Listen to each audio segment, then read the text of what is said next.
everybody, and welcome back to the channel. It's your girl Lori. I am on my way to see I have a client meeting this morning, but I wanted to jump on here. It was so funny yesterday. In yesterday's video, if you watched it, I had a blueberry stuck here, right? And it was just funny because I don't get embarrassed. And I thought, you know what? Before I go in the morning, I wanted to kind of record this because I was like, so many people feel embarrassed by things. And I mean, I think everybody has at some point or another, but I'm not embarrassed by things anymore. And I think there's a combination of things that come in when you do get embarrassed by things. And I think embarrassment comes from either being shamed or told that you have to be perfect, whatever that is, or you shouldn't do something, or this makes us look bad. Because a lot of times things that you were embarrassed by when you were younger is because people told you that it was embarrassing. Oh, that's embarrassing. Why is that embarrassing? Like, okay, why is me having that blueberry in my tooth? Why is that embarrassing? I ate blueberries. It happens. It's not there now. I brushed my teeth. You know what I mean? So it happens. And so when you're embarrassed, there's a few things that come into play.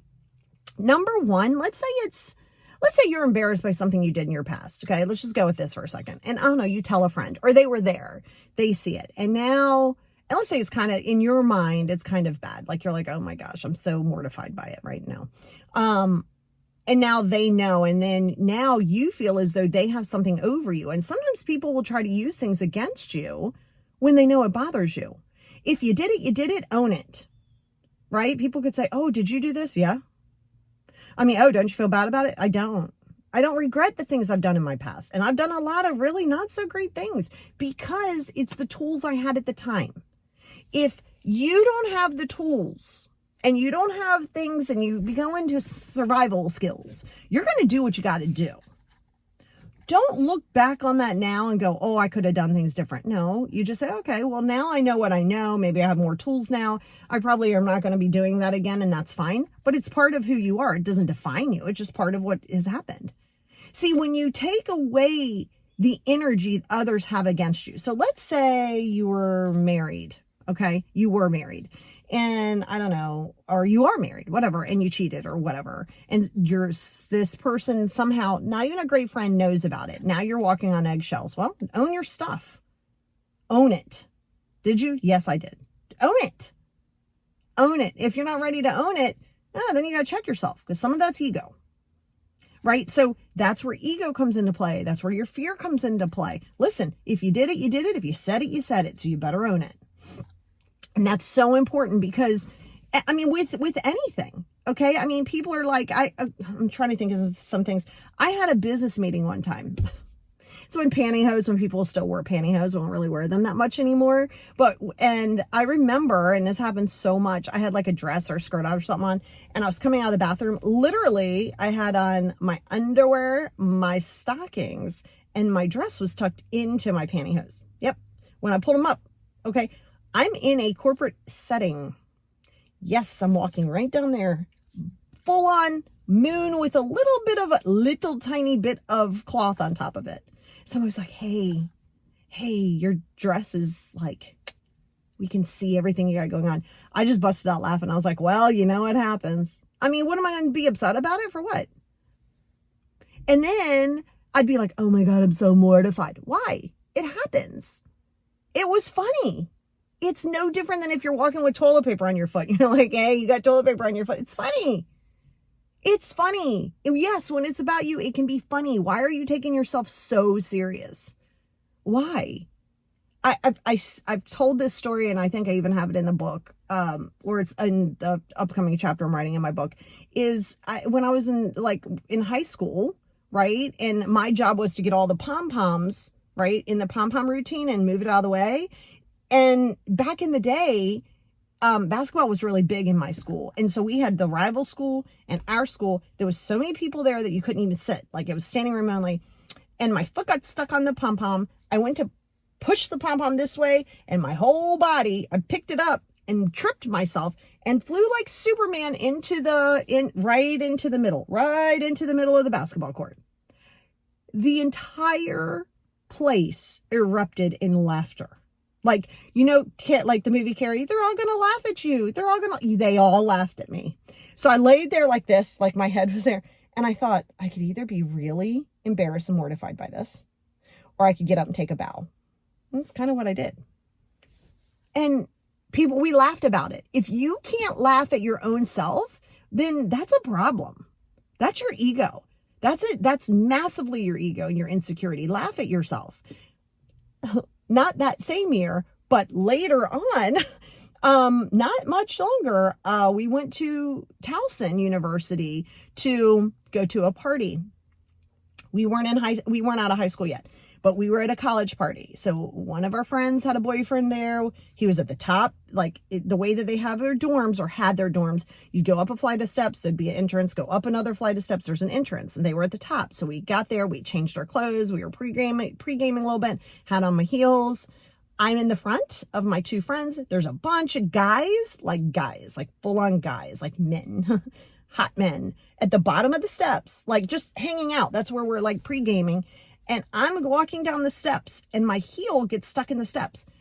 I go on my butt and I go, ba-doom, boom, boom, boom, slide across, ba-doom, boom, boom, boom, in a skirt, in heels. No, I wasn't even that drunk. And they all laughed, and I got up and I said, I took a bow again. Later, and I was like the life of the party after that. People were like, oh my God, how you handled that was so cool. Like, it was so funny. I'm like, I know. If I saw that happen, I'd laugh. I'd laugh. As long as I knew somebody's okay, I'm laughing. So why could I not laugh at myself? So I want you to ask yourself, what the hell are you embarrassed by? What are you embarrassed by? Why? Because somebody tells you it's embarrassing? Because somebody doesn't like the image that you're giving them? Because that happens a lot with parents. You're embarrassing them. You're an embarrassment. No, do not believe that hype. That is not a true statement. You're not embarrassing to anybody unless you allow yourself to be, right? And listen, people do not have to vibe with you. I've told you this. People don't have to accept you for who you are. You do, though. You have to accept you. If you accept you, it doesn't matter who does or doesn't accept you. And this is an important factor for you, because when you start owning your stuff and you're not so embarrassed by your past and things you did, and now you find time for growth. Now you can grow. Now you can grow. But you can't grow if you're still living in the past and you're still mortified by things. Boy, that happens. It totally happens. Yeah, like I said, if you learn something from it, beautiful. Learn from it. I think that's great. Then it is no longer a regret. You can't have regrets if you're learning from what the situation is, because now you no longer regret it because it was a teachable moment. You can let go of those regrets and those fears and those things that you have when you look at it as a teachable moment. Be humble. Own it. Ooh, mess that up. Yikes. Okay, it is what it is. Give yourself compassion, learn from it, and keep it moving. You fall in the middle of the school floor, get up and take a bow. Why are you worried about being embarrassed?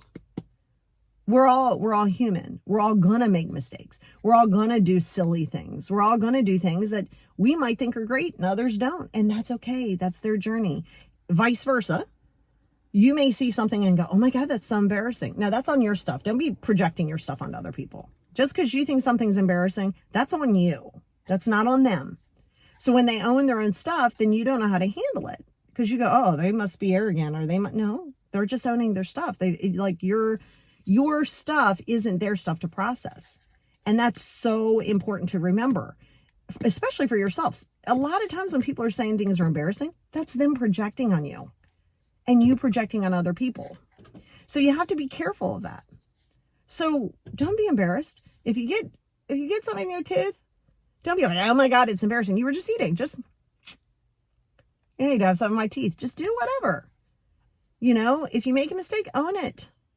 When you do that, people have nothing over top of you, right? How can they, quote unquote, blackmail you when you're owning your stuff? There's nothing to blackmail. Suddenly you take the leverage of everybody out. Now you have to ask yourself, why are you mortified? Why do you think that you're not supposed to make mistakes? Why do you think that, oh, if you trip and fall, that you're going to be, oh my God, I'm so embarrassed. Why? You tripped and fell. So why is that a bad thing? It happens. So it's asking yourself those questions, because when you get clear in that, now you start seeing the areas that you're still struggling in, and they're yours to process. Remember the rule of thumb. Your your trauma and your experiences are not your responsibility, but healing it is. And part of healing it is owning it. You take away the power that people have. If people do something kind for you, they should be doing it because they choose to, and vice versa. If you make a mistake, own it. And then keep it moving and learn from it.